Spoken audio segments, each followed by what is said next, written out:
If you've been around this channel for any length of time, you know I'm a straight up sucker for nostalgia, especially when it comes to films from the 80s. There are too many to name, but one specifically encapsulates great storytelling, a sci-fi adventure, and amazing props.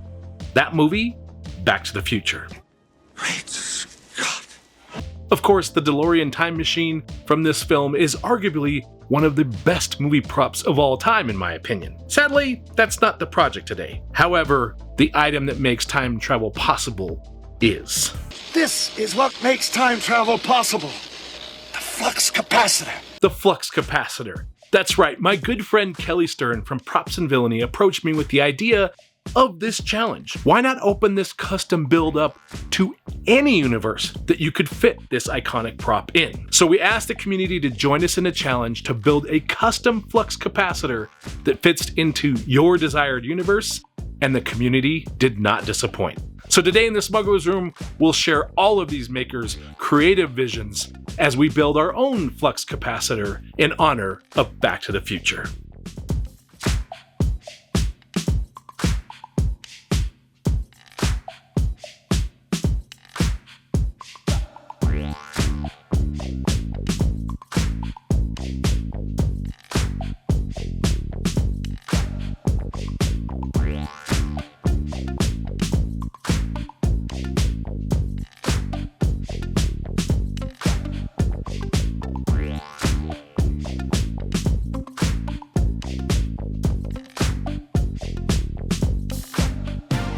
The Flux Capacitor is what makes time travel possible. We know this because Dr. Emmett Brown told us it was. Not sure how much we should trust this, as he did discover it falling off of his toilet and hitting his head. However, seeing as that he was able to get Marty McFly both in and out of trouble without destroying the space-time continuum, I suppose we can accept it. Ultimately, this wonderful bit of cinematic propage consisted of a box with 3 small flashing incandescent lamps arranged in a Y shape that was installed above and behind the passenger seat of the DeLorean time machine. Once the car reached 88 miles per hour, the light of the Flux Capacitor pulsed faster until it was a steady stream of light, which you were not supposed to look directly at, as so indicated by the shield eyes from light warning on the cover. Not that you should have been looking at it, as your eyes should have been set firmly forward as you enter into the space-time continuum, knowing that on the other side of that bright flash through time, you could end up crashing through a barn in 1955. Eyes front while driving down the highway or whilst traveling through time is a great position for your eyes, I always say.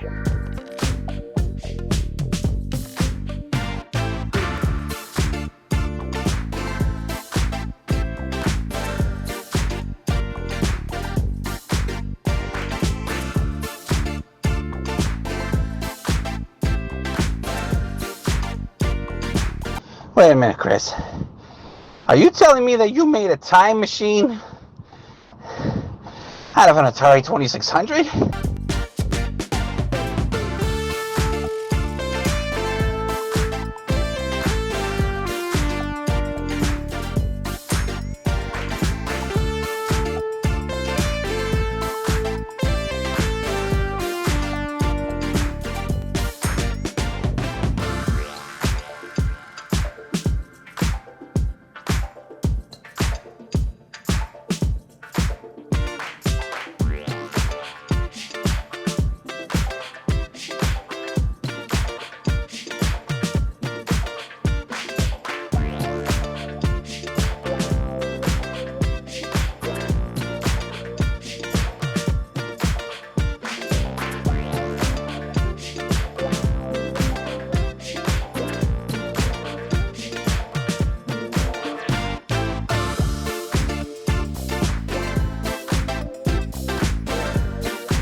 Getting back to the flux capacitor, 88 miles per hour was the required speed, yes. However, you also needed the required 1.21 gigawatts of power originally supplied by the plutonium-powered nuclear reactor, or in 1955, a lightning strike, or in 2015, Mr. Fusion that transforms trash into nuclear power. I'm still looking for one of those in 2024, as well as flying cars to no avail. Maybe Doc Brown and Marty did ruin the space-time, after all. Now, we credit Doc Emmett Brown for the invention of the flux capacitor, but in reality, one of cinema's most memorable gadgets was created by Danny Rogers. He's a British film producer who worked as a designer on Back to the Future. In an interview with the Sunday Times, he humbly admitted to being the man who came up with the device that made time travel possible. He was working in a sign and graphics workshop, and one particular day found a brief sheet from Back to the Future. Draw an engine for a time machine which would be named the flux capacitor. That was the instructions. He's quoted as saying,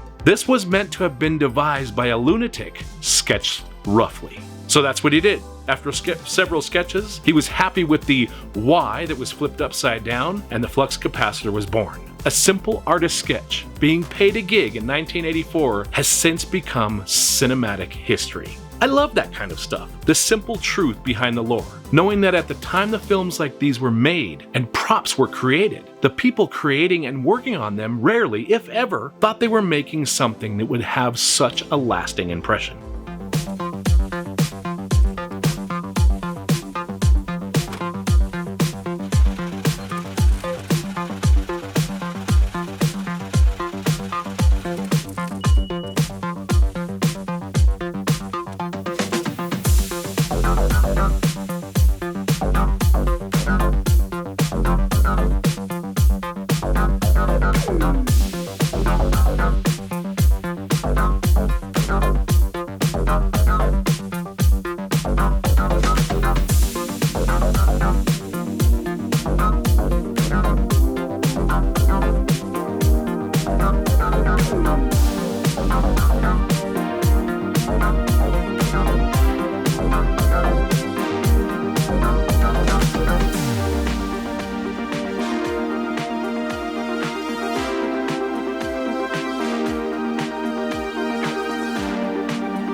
It's been almost 40 years since this film hit the big screen, and here we are, so many makers with a similar nostalgia creating our own versions of it. I love to both issue and be part of these community challenges. When we come up with an idea that excites makers to head out in the shop, into the garage, or make a mess at the kitchen table, I get the biggest thrill. So many works of art with such creativity in the settings that everyone's chosen.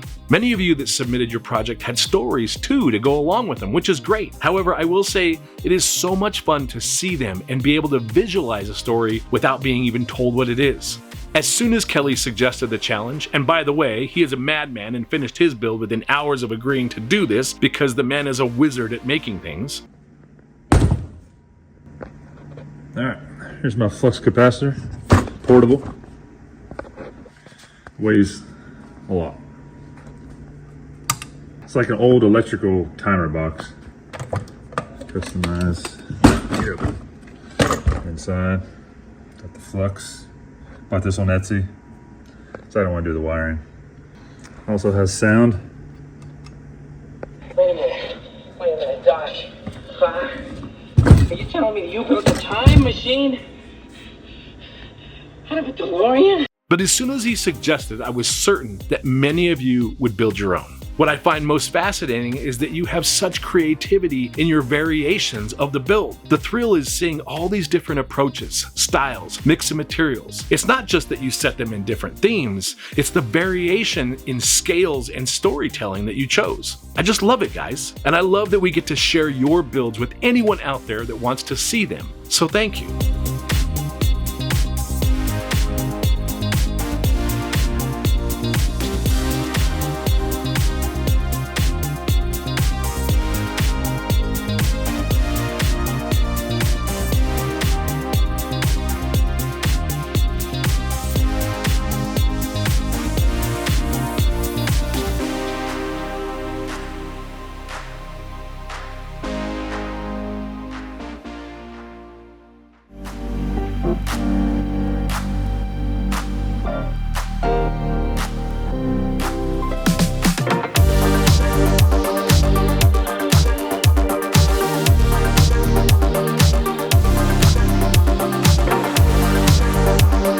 We've done these challenges in the past where it's been a friendly competition, and we discussed with this challenge, however, ultimately that we did not want it to be a competition. Just a good old-fashioned group build and just enjoy the awesome creations all of you submitted. So a huge thanks to my friend Kelly from Props and Villainy for coming up with this challenge, and thank all of you that participated in the build. I really enjoyed this build, and we hope everyone enjoyed watching all of the builds. Hopefully this gets you excited to try to make one yourself, and that you get out there and build something out of nothing.